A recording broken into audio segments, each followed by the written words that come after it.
Obviously, a brand new machine ought to work better than a 1960s machine. The quicker you can get them through that process, but in a reliable fashion, not rushing, efficiently getting those cones processed, getting the seed extracted, getting them into the cold store where they're safe, and everyone can breathe a bit of a sigh of relief because you know that they're stored. The reason why it's such a significant milestone is that it's really kind of like solved that issue. Without the seed, you've got no trees essentially. This new seed processing centre is going to be the largest of its kind in the UK, and it will future-proof Forestry England's seed supply from the nation's forests with some of the most modern machinery and equipment that we were able to procure. This building has enabled us to expand our repertoire with the machinery and everything. We're able to process about 4 tonnes of tree seeds per annum, and there is a little bit of space available if we needed to expand that again in the future.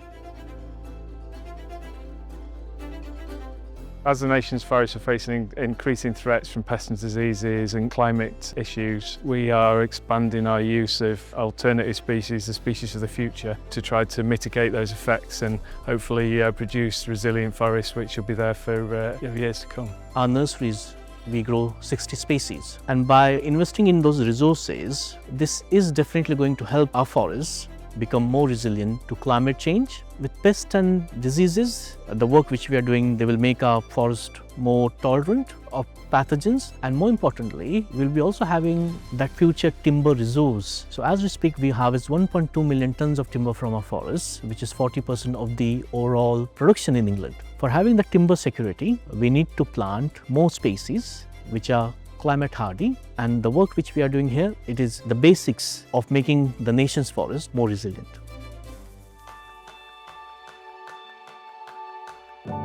So from the concept of the building was to produce a simple rectilinear repeatable form. The orientation is based on a south-facing roof slope to facilitate the introduction of solar PV, and opening up the seed processing facility onto a northern aspect. So you'll see in the background that we've got quite an extensive glazed facade that's providing really good natural daylight into that facility. People who are operating machinery in there, so obviously a good even level of natural daylight is really beneficial into that workspace. In terms of the approach, we were looking to utilise materials with as lower embodied energy as possible. We did an exercise where we looked at producing this building out of steel and timber.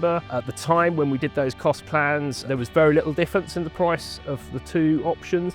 And then the key thing for the building is that it will be net zero carbon in operation. By breeding trees for timber production, the seed which we are growing for plant production, and after 30-35 years, that timber will end up in buildings like this. It feels like the natural materials that we should be using in this building, given that we are producing tree seed. This building, I think, is an exemplar of where we should be going really.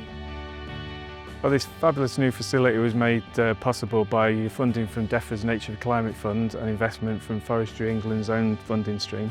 We are immensely grateful for the opportunity that we've been given and the funding that they've kindly signed over to us. It's just been an amazing team effort and something I'm quite proud of that we've delivered together, and hopefully we've provided a robust and flexible space which will facilitate seed processing going on for the next 60 years plus more.